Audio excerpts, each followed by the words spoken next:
Hello everybody and welcome to Pink Church PHX, where the Spirit of God is poured out on all people. Hey.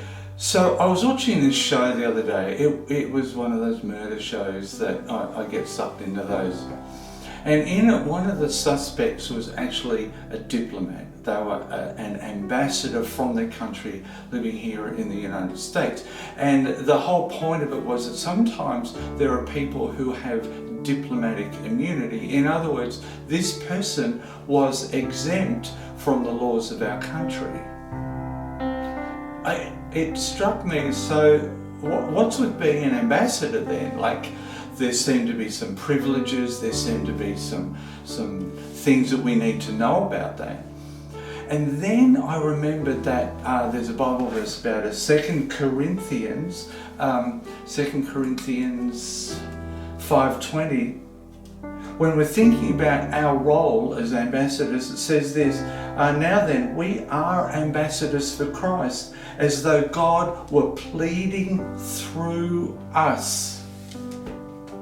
We are ambassadors of Christ, as though God is pleading through us to other people. I thought that's interesting. So I want to explore that a little bit this morning. So there are 5 things. Number 1, the presence of Christ comforts us. So we've been saved, we've believed on the name of the Lord Jesus Christ, we've accepted Him, and we've confessed that Jesus is Lord. At that point in our walk with God, we enter into the work of reconciliation. We enter in to the work of reconciliation. It's not a choice. We do it. That's best exemplified when Jesus was giving the Great Commission. You know, He was about to go up into the sky after coming back to life and all of that. And He's saying to the disciples, look, I'm giving you my authority to go into all the world and tell people how to be reconciled with God, how to be made friends with God once more. And He says this, that all authority has been given to me, and I'm now giving it to you to go into all the world and tell people about being reconciled to God. We have Jesus' power of attorney. We get to sign things on His behalf. We get to represent Him and say things on His behalf in this work of reconciliation. He did say this. He said at the end of that, and lo, I am with you always, even unto the end of the earth, or the end of the ages, whatever the old translation is. He will never leave us or forsake us, we are reminded in Hebrews. So the presence of Christ comforts us. That knowing that Jesus is with us in this work is a comfort. We're not on our own. Number 2, and I encourage you to write these down. So the presence of Christ comforts us. Number 2, the purpose of Christ constrains us. What is it that Jesus came to do? Well, He said it Himself. He says the Son of Man, He referred to Himself as the Son of Man, came to seek and save the lost. That was His purpose. Seek and save the lost. We're told in John 3:17 what He came to not do. He did not come to condemn the world.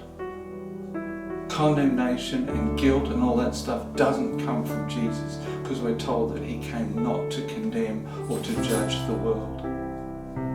So He came to seek and save the lost. And He says this also, that just as God sent Him to reconcile people to God, He sends us out as part of the work of reconciliation. He wants us to go out and tell others about how to be brought back to God, how to come back to a relationship with God. Jesus told a parable. It was about mercy. Somebody owed the king some money, or the master of the house, or something that owed money, and the person was granted mercy, didn't have to pay. And the king, let's say it's the king, said to this person, "Go and do likewise." You know, in a very real way, Jesus showed us mercy. And he says to us, go and do likewise. Go and show people the mercy of God. Go and show people how to come back to God in a relationship. Number 3, the program of Christ challenges us. So I was struggling with P words here. The program is the job that we have to do. So the job we have to do as ambassadors for Christ challenges us. So how does this work? Well, let's think about the scale of the job. We're told that there's only one way for anybody to be reconciled with God, and that's through Jesus. And then in Acts we're told that God's desire is for full salvation for everyone. Not just select groups, not just a particular group of people, that's everybody on the planet ever. That seemed like an overwhelming, challenging task. And it is. But we're also told this, and this is why we've got time. It says, God is not slow to keep his promise. God's not slow about reconciliation. In other words, he's giving us time because he wants everybody to be saved. How will they hear if we don't go? We do know this, that when people are reconciled with God, there's a party in heaven. There's joy in heaven when people are reconciled with God. Number 4, the person of Christ compels us. The person of Christ compels. You know, we are compelled to serve Jesus in a particular way. It says this, whatever you do, whatever you set your hand to do, do it to the glory of God. Work for the soul. Do the very best you can for Jesus. It's not a matter of when we're going about the Great Commission just going, oh, well, you know, let's see what that'll do. Maybe I won't, maybe I will. It's not that. Do it for the glory of God. Do it as unto the Lord. An old translation says, I can't get out of the old translations. So whatever you do. And then Colossians 3:17 uses the word ambassador again. It says, do everything as an ambassador or representative of Jesus. We're being reminded there of the authority that we have in the kingdom as kingdom ambassadors. Number 5. The power of Christ completes us. I can't do the job on my own. I can't do it with just the way just I am. But I don't have to rely on myself. The same power that rose Jesus from the dead is in me. I skipped ahead. Let me just say this. We all know that verse, I can do all things through Christ who strengthens me, right? It's on t-shirts, it's everywhere. I can do all things through Christ who strengthens me. When we're given a challenge, we go, that's the verse for me. However, if you look at the context, the Apostle Paul is talking about contentment. I can do whatever it takes to be content, he's saying. So maybe it's not about like being complete and having everything and all of that we need to do the job. Or does it? See, the Apostle Paul wrote this to a different church, the Colossian church, that because of our union with Jesus, we are made complete. Complete. That word could be translated as fulfilled. Fulfilled. Whole.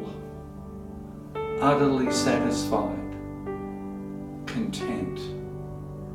Because we have this union with Jesus, we are made complete. We are content, and we can be content even in situations where we feel like we're being distracted by other things. Paul also said this to the Colossians, that through the power of Jesus in us, that's the power that rose Jesus from the dead that lives in us, we are made holy and blameless. I'm made holy, H-O-L-Y, holy, because I have Jesus on the inside of me. I am complete. That is enough. Do you know it's an honor and a privilege to be an ambassador for Jesus? So, go into all the world and tell others about the reconciliation with God that's available to them. Go and tell people the gospel. And remember this, God desires that everyone should be reconciled to Him. That's a big job.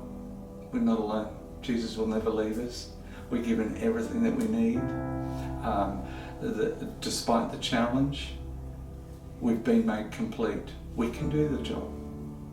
Remember, you are loved, you are favoured, and you are a child of God.